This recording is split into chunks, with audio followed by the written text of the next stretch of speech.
ये चारों गौरक्षक हैं और गौरक्षा के आड़ में ये तस्करी गाय की करते थे। लेकिन आज छापा इनके ऊपर पड़ गया। रतन लाल, सत्यपाल, विजय सिंह, सुमन भारती, ये चारों बंदा लंबे टाइम से गौ तस्करी कर रहे थे। लेकिन इनने सोचा हम गौरक्षक हैं, हमें कोई नहीं पकड़ेगा। लेकिन पुलिस वालों को सैल्यूट है, उनने इन्हें पकड़ा और इनका पर्दाफाश करा।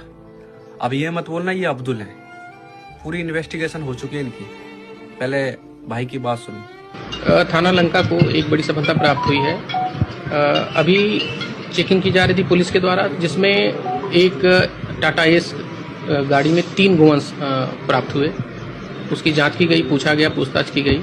इस क्रम में ये प्रकाश में आया कि यहाँ से 2-3 स्थानों पे गोवंश ये लोग छिपा के रखते हैं। कहीं दुधारू पशुओं को भी रखते हैं उसमें, ताकि किसी को ये शक न हो कि यहाँ से गो तस्करी की जाती है।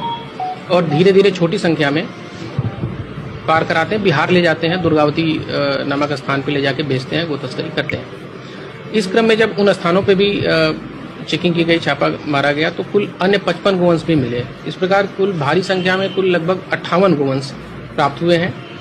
साथ ही 4 अभियुक्तों की इसमें गिरफ्तारी की गई जो इसमें संलिप्त थे। पुलिस से बचने के लिए ये लोग कैसे बचते थे? कुछ दुधारू पशु रखते थे, कुछ लोगों को दूध भी ये देते थे, ताकि लोग ये न समझ पाए आसपास के कि यहाँ से किस प्रकार का कार्य हो रहा है, गो तस्करी भी की जा रही है, लोग इससे अनभिज्ञ रहें।